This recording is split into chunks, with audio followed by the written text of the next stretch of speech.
Salam əziz izləyicilər. Bugünkü mövzumuz sadə cümlənin şəxsə görə növləridir. Öncəki mövzuda biz cümlənin məqsəd və intonasiyaya görə növlərini izah eləmişdik. İndi isə şəxsə görə cümlənin növlərindən danışacağıq. Əvvəlcə qeyd edeyim ki, onlayn dərslərimizə qoşulmaq üçün 050 735 75 63 nömrəsi ilə əlaqə saxlaya bilərsiniz. İndi keçək mövzumuza.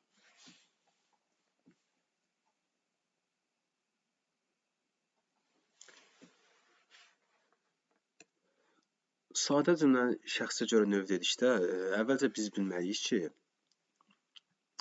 bu sadə cümlənin növləri mübtədə əsasında da formalaşa bilər. Xəbər əsasında da formalaşa bilər. Bu nə deməkdir? Yəni, cümlədə mübtədəyə görə biz cümlənin növünü tapa bilərik. Bir də cümlədə işlənmiş xəbərə görə cümlənin növünü tapa bilərik. Mübtədəyə görə sadə cümlənin hansı növü var? Yəni, mübtədə əsasında sadə cümlənin hansı növünü biz müəyyənləşdiririk? Bu olacaq adlıq cümlə. Nə demək olduğunu izah edəcəyik. Bir də var xəbər əsasında formalaşan. Bunlar hansılardır? Deməli, birinci müəyyən şəxsli sadə cümlə. İkinci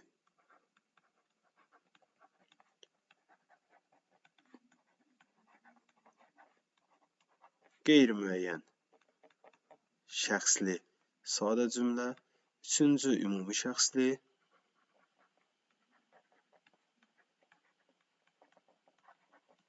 Dördüncü isə şəxsiz cümlə olacaq. Şəxsiz. İndi bu nə deməkdir? Yəni, biz cümlədəki xəbər əsasən cümlənin xəbərinə görə tapırıq ki, cümləmiz müəyyən şəxslidirmi, qeyri-müəyyəndirmi, ümumidirmi və yaxud da şəxsiz cümlədir. Yəni, cümləmizdə hökmən xəbər olmalıdır. Mübtədə olmasa da olar. Buradakı cümlələrdən söhbət gedir.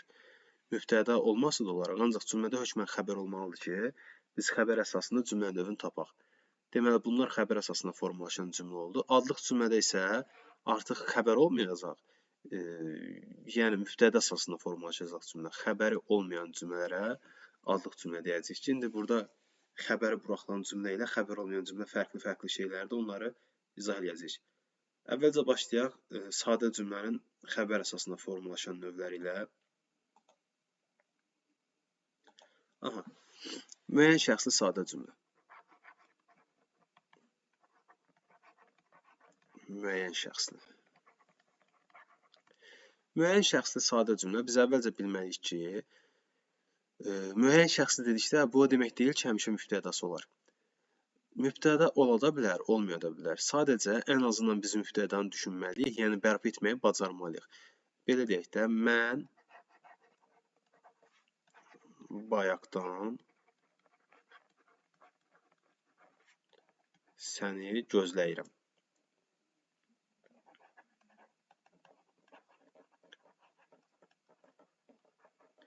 Nə edirəm? Gözləyirəm. Kim? Mən. Ümumiyyətlə, hər hansısa bir cümlə tipində mübtədə varsa, bu cümlə istisnasız müəyyən şəxsli sadə cümlə hesab olunacaq. Yəni, müəyyən şəxsli cümlə olacaq. Bir də ola bilər ki, mübtədə olmasın cümlədə. Bayaqdan səni gözləyirəm.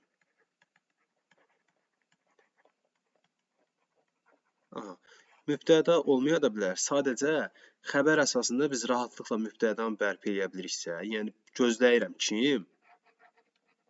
Mən. Cümləmizdə mübtədə olmasa da, biz xəbərə görə bilirik ki, bu cümləmizin mübtədası birinci şəxsin təkindədir. Deməli, bu cümlədə nə deyəcəyik? Müəyyən şəxsli sadə cümlə. Ümumiləşdirsək, deyərik ki, cümlə daxilində mübtədası olan və yaxud da mübtədası olmasa belə rahatlıqla bərpa edilə bilən cümlələrə müəyyən şəxsli cümlə deyilir. İndi burada bəzi xırda məqamlar var ki, məsələn, ola bilər qeyri-müəyyən şəxsli, ola bilər ümumi şəxsli. İndi yavaş-yavaş biz onların hamısını bilmiş olacaq. Deməli, yadda saxlayırıq.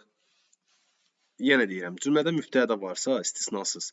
Cümlədə mübtədə varsa, xəbər istəyir isim xəbər olsun, istəyir feil xəbər olsun, istəyir birinci şəxsli olsun, istəyir üçlü olsun. Yəni, heç bir dəxli yoxdur.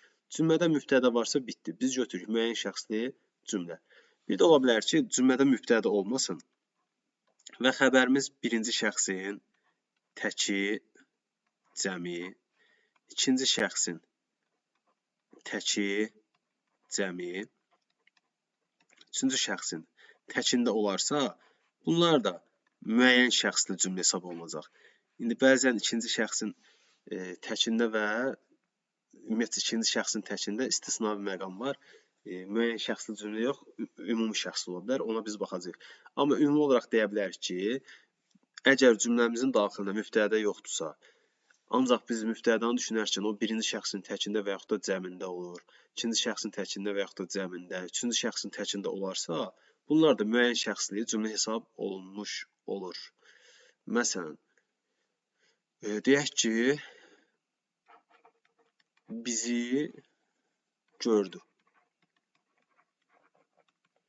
Nə etdi, gördü? Kim? O. Mən üçüncü şəxsin təkinə düşünə bilərəmsə, bu olacaq müəyyən şəxsli cümlə.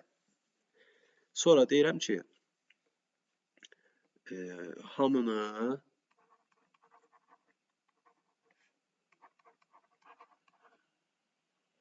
xəbərdar et. Nə et? Xəbərdar et. Kim? Sən. Yenə müəyyən şəxsli cümlə olacaq. İndi ola bilər ki, cümlə daxilində mübtəda olmaz, ancaq üçüncü şəxsin cəmində olar. Bu halda isə cümləmizə biz deyəcəyik qeyri müəyyən şəxsli. Qeyri-müəyyən şəxsli cümlə. Deməli, cümlə daxilində mübtəda olmazsa və biz düşünə bildiyimiz mübtəda üçüncü şəxsin cəmində olarsa, bu cümləyə qeyri-müəyyən şəxsli cümlə deyəcəyik. Yazırıq. Onlar sabah gələcəklər. Onlar sabah gələcəklər. Bir də yazırıq. Sabah gələcəklər. Aha. Dərsə başlayanda nə dedik? Əgər cümlə daxilində mübtəda varsa, istisnasız olaraq bu cümlə müəyyən şəxsli cümlədir. Gələcəklər kim? Onlar. Oldu müəyyən şəxsli cümlə. Nə edəcəklər? Gələcəklər kim? Onlar.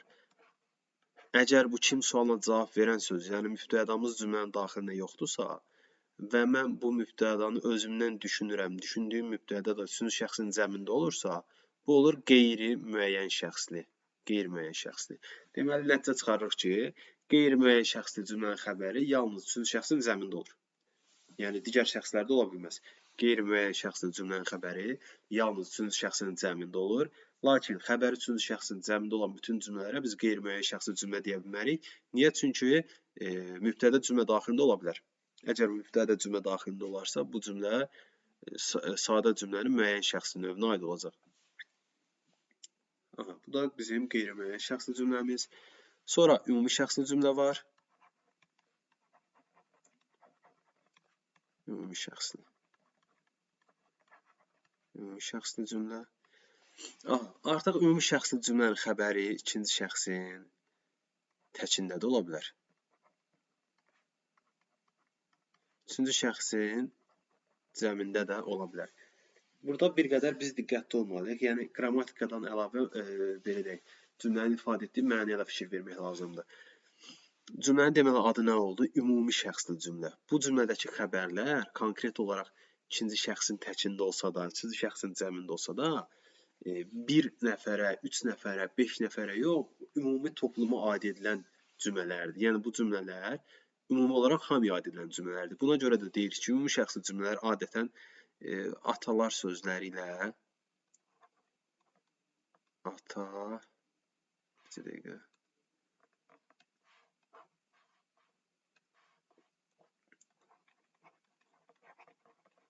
atalar sözləri,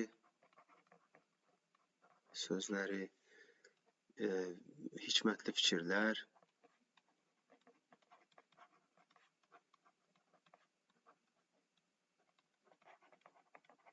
atalar sözləri ilə, hikmətli fikirlərlə, el deyimlərlə, məsələlərlə ifadə olunur.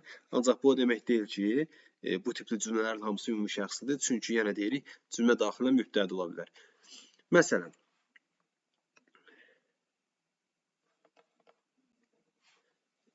deyirik ki, dost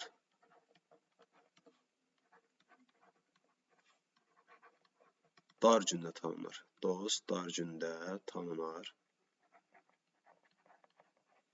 Sonra yazırıq ki, dostu dar gündə tanıyarlar.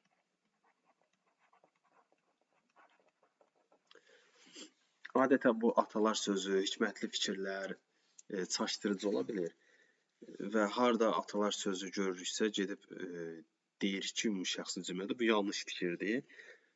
Hökmən cümləni təhlil etmək lazımdır. Yəni sadə cümlənin bu şəxsə görə növlərini yaxşı bilmək üçün cümlə üzvlərində dərk etmək lazımdır. Cümlə üzvlərini yaxşı şəkildə bilmək lazımdır. Ələlxüsusda mübtəda və xəbərin uzlaşması, mübtəda və xəbəri yaxşı bilmək lazımdır.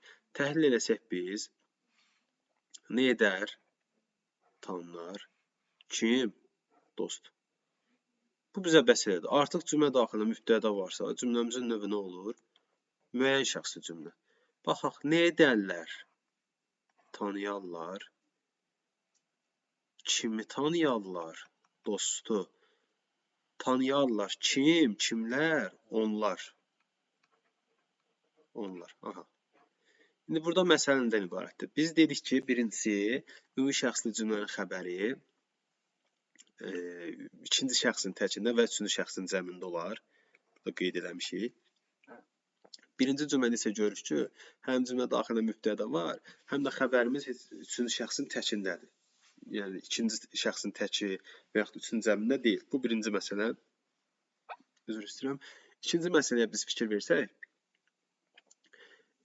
biz dedik ki, bayaq qeyri-müəyyən şəxsi cümlələrdə qeyri-müəyyən şəxsi cümlələrin mübtədası olmur və sonradan düşünürük bunu. Düşündüyümüz mübtədada üçüncü şəxsin cəmində olur.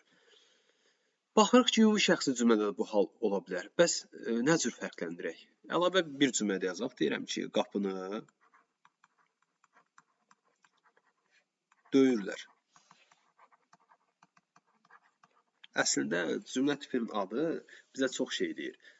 Yenə deyirəm ki, döyürlər. Bu qapını döyürlər cümləsində nə edirlər? Döyürlər. Kim? Onlar.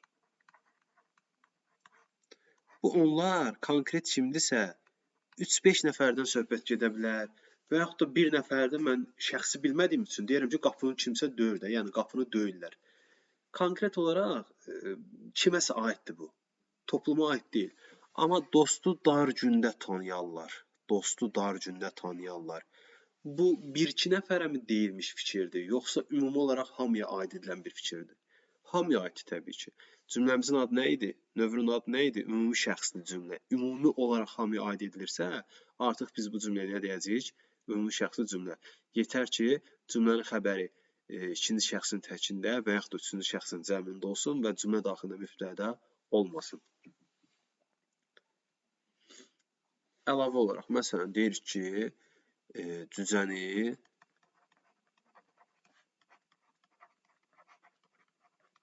payızda sayarlar. Nə edərlər? Sayarlar. Nəyi? Cücəni nə zaman sayarlar? Payızda. Yenə baxırıq ki, xəbərimiz üçün şəxsin cəmindədir. Mübtədamız yoxdur. Ancaq biz deyə bilmərik ki, qeyri-müəyyən şəxsidir. Çünki bu da hamıya aid edilmiş fikirdir. Mənasına hökmən fikir vermək lazımdır. Yəni, biz mənasını başa düşməsək bu cümlənin, təbii ki, qarışdıracaq. Ancaq qrammatikadan əlavə, ümumi şəxsli cümləni digərlərindən fərqləndirmək üçün cümlənin leksikasına, cümlənin daşıdığı mənaya da fikir vermək lazımdır. Bu cücəni payızda sayarlar bir nəfərə, iki nəfərə aid edilmiş fikir deyil, ümumi topluma aid fikirdir. Və yaxud da deyir ki, daldan atılan daş topuğa dəyər.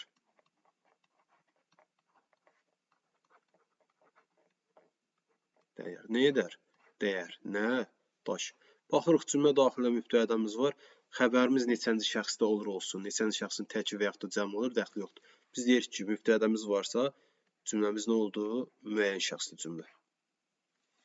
Artıq burada cümlənin daşıdığı, belə deyək, mənanın önəmi qalmır. Birinci biz cümlənin mübtədası varmı, yoxmu ona baxmalıyıq. Daha sonra cümlənin mənasına. Yəni, bu ardıcılığı qorumaq niyə bizə lazımdır? Birbaşa biz, belə deyək, mənaya fikir vermiş olsaq, qrammatika fikir verməsək, tez çaşa bilərik. Ancaq qrammatikasına fikir versək, cümləni sintaktik təhlil eləsək və biz görəcəyik ki, mübtəda var, deməli müəyyən şəxsi cümlədir. Həmişə çalışın ki, birinci cümləni təhlil eləyin, daha sonra məzmununa fikir verin. Belə, ümumi şəxsi cümləni qeyri-müəyyən şəxsi cümlədən və müəyyən şəxsi cümlədən fərqləndirmək üçün bunlara fikir veririk. Əlavə olaraq belə bir şey yazaq. Meşədə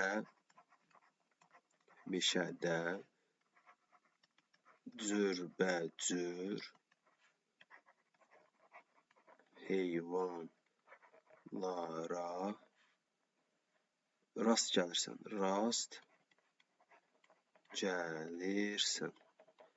Deyirəm ki, dərsə hər gün gecikirsən. Aha. Baxırıq ki, nə edirsən? Rast gəlirsən, nə edirsən?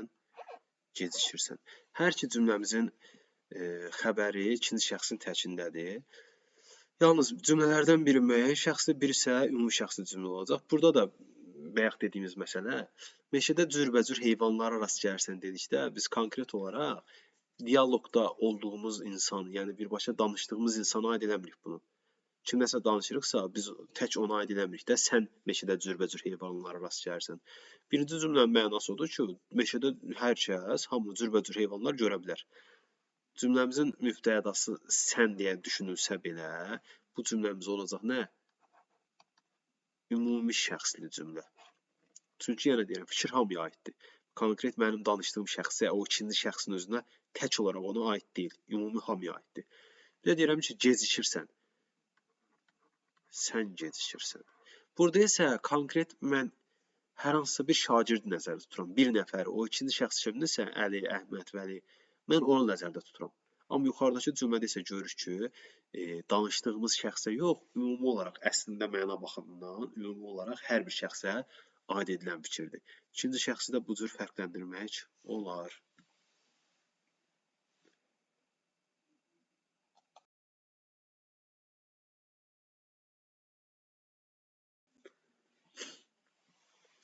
Aha, qaldı dördüncü cümlə tipimiz.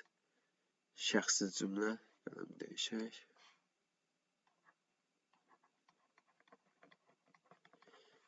Şəxsiz cümləmiz. Şəxsiz cümləmizin xəbəri yalnız üçüncü şəxsin təkində olacaq. Təki.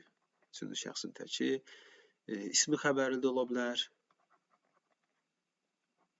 İsmi xəbəri də ola bilər. Feili xəbəri də. Sadəcə fikir verməliyik ki, xəbərimiz üçüncü şəxsin təkində olsun. Bəs müəyyən şəxsli cümlədən nə ilə fərqlənəcək? Müəyyən şəxsli cümlənin mübtədası olur və yaxud da olmasa da düşünə bilirəm. Üçüncü şəxsin təkini düşünə bilirəm. Ancaq şəxsiz cümlədə mübtəda olmur və onun düşünülməsi qeyri-mümkün olur. Məsələn, deyirəm ki, iclasda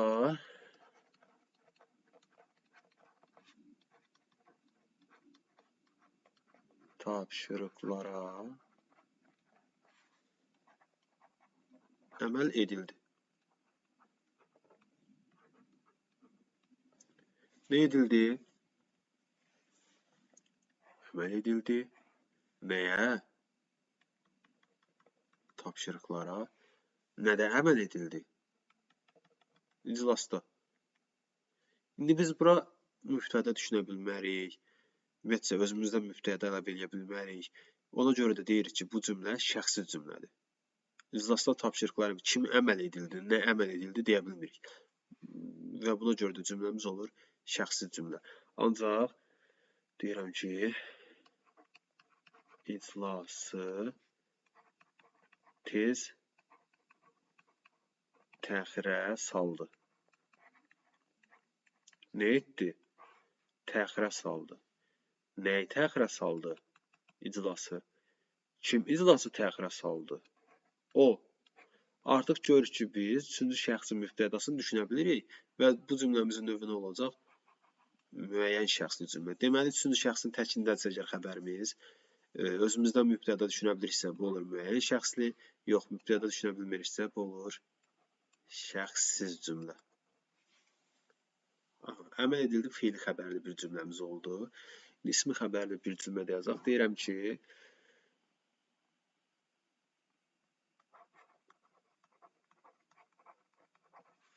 bundan hamının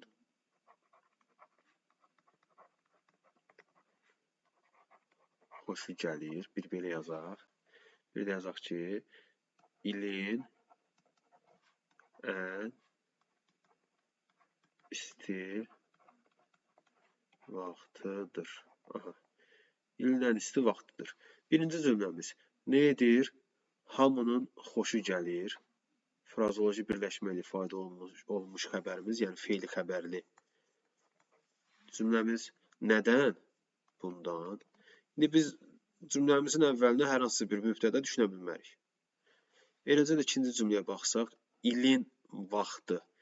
Bütövlükdə söz birləşməsi olduğu üçün bu cümləmizdə yalnız xəbərdən ibarət olur və ismi xəbərlidir. Cümləmizin əvvəlinə də biz mübtəda düşünə bilmirik. Yəni, hər iki cümləmiz nə olacaq? Şəxsi cümlə. Bu da sadə cümlənin şəxsə görə növləri, xəbər əsasında formalaşan sadə cümlənin şəxsə görə növləri. İndi isə mübtədə əsasında formalaşan cümləmiz də var idi ki, bu adlıq cümlə adlanırdı. Adlıq cümlə. Adlıq cümlə dedik nədir? Cümlənin xəbəri olmurdu, mübtədə əsasında formalaşırdı. Yalnız bu o demək deyil də, cümlə yalnız mübtədədən ibarət olmalıdır. Xeyr, sadəcə xəbər olmur cümlənin. Və adlıq cümləni işləmə məqsəd nədir? Biz adətən bu cümlələri dram əsərlərin remark hissələrində görürük. Əvvəllərdə verilən məclis haqqında, əsərin belə deyək, baş verdiyi, əsərdəki hadisələrin baş verdiyi yer haqqında məlumat verən cümlələrə biz adlıq cümlələri deyirik. Mətbuatda falan da rast gəlmək mümkündür. Məsələn, deyirik ki, baharın əvvəli nöqtə Əli bəyin otağı, baharın əvvəli Əli bəyin otağı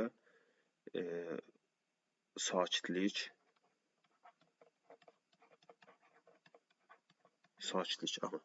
baharın əvvəli Əli bəyin otağı sakitlik. Bunlar hamısı belə deyək də, adlıq cümlə hesab olunacaq. Cümlələrin fikir verdiyiniz kimi bir xəbər yoxdur. Nə baharın əvvəli, nə Əli bəyin otağı, nə sakitlik. Cümlələrin hamısı mübtədadan ibarət olan cümlələrdir. Və yaxud da elə bir cümlə yaza bilər ki, adlıq cümlə olsun, ancaq tərkibində digər cümlə üzvləri də ola bilər. Məsələn, yazaq ki,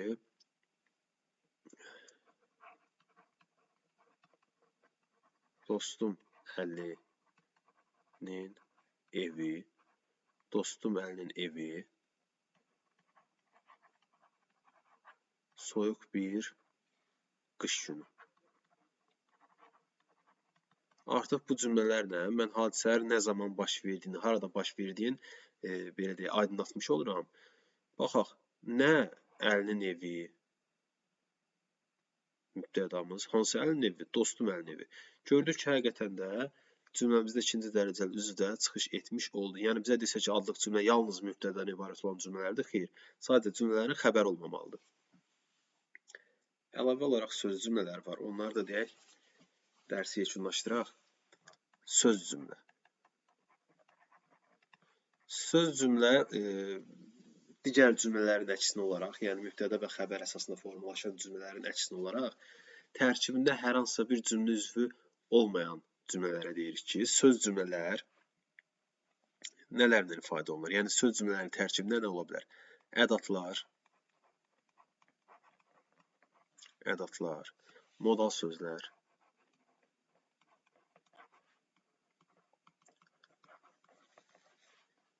və nidalar. Deməli, biz gördüyümüz kimi söz cümlənin tərkibində köməkçi nitq hissəsi olur. Amma bu o demək deyil, yəni söz cümlələrin tərkibində əsas nitq hissəsi ola bilməz. Ola bilər. Sadəcə olaraq biz fikir verməliyik ki, hər hansısa bir cümlə üzvü olmasın bu cümlənin tərkibində. Söz cümlələri biz nə zaman işlədərik? Adətən dialoqlar zamanı sual cümlələrinə qarşılıq olaraq. Məsəl üçün deyirik ki, hamı gəlib, qarşılıq olaraq təsdiq və inkar ədatlarından cavab verə bilərik. Bəli. Artıq bəli burada nə olacaq? Söz cümlə. İkinci dərəcəli üzv yoxdur, əsas baş üzvlərdən hər hansısa biri yoxdur. Yəni sırf köməkçi nitq hissəsi hesabında yaratdığımız bir cümlədir ki, söz cümlələrdə bitmiş bir fikir ifadə edir. Bəli nə deməkdir? Yəni hamı gəlib. Hamı gəlib deməkdir. Əgər biz desək ki, bəli, bax, bəli söz cümlədir. Ancaq desək ki, bəli gəlib. Belə desək, artıq burada söz cümlə yoxdur. Çünki gəlib xəbər olacaq. Yəni bu söz cümlə hesab olunmur. Hə, məsələn, verə bilər ki, yenə sualımızı quraq. Yazaq ki, dərsi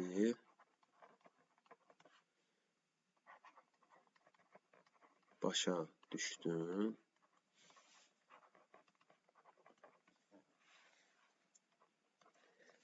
Cavab olaraq bəli və yaxud da xeyr. Müəllim. Bəli, müəllim. Aha. Biz baxırıq ki, cümləmizin tərkibində əsas nitq hissəsi də var. Müəllim isimdir. Sadəcə olaraq biz demədik, bax, söz cümlənin tərkibində əsas nitq hissəsi ola bilməz. Ola bilər. Sadəcə məsələ ondan ibarətdir ki, burada hər hansısa bir cümlə üzvü olmamalıdır. Müəllim xitab olduğu üçün bu da cümlə üzvü hesab olunmur. Yəni bəli, müəllim, bəli, Əli xitabların işlənməsi söz cümlənin pozulmasına şərait yaratmır.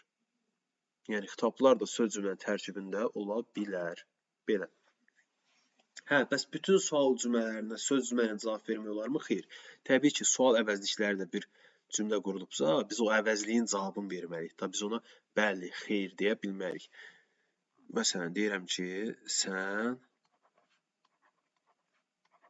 nə vaxt gəlirsən?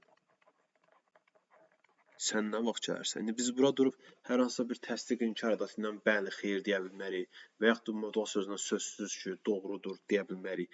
Nə vaxt bizdən nə istəyirsə, o cavabı verməliyik. Bu cür. Bu isə söz cümlə hesab olunmur. Olacaq cümlənin zərfliyi. Hə. Və cümlənin də xəbəri buraxılmış olur. Nə edirəm? Gəlirəm. Bu da cümləmizin xəbəridir ki, yalnız bu gün formasını vermiş olsaq, cümlənin xəbəri buraxılmış olur. Bu da o demək deyil də, adlıq cümlədir. Xəbəri buraxılmış cümlə başqadır, xəbər olmayan cümlə başqadır. Belə. Sadə cümlənin şəxsə görə növləri idi ki, bunları izah etdik. Əlavə kiminsə nəsə sual olsa, şərhlərdə qeyd edə bilər. Dinlədiyiniz üçün çox sağ olun.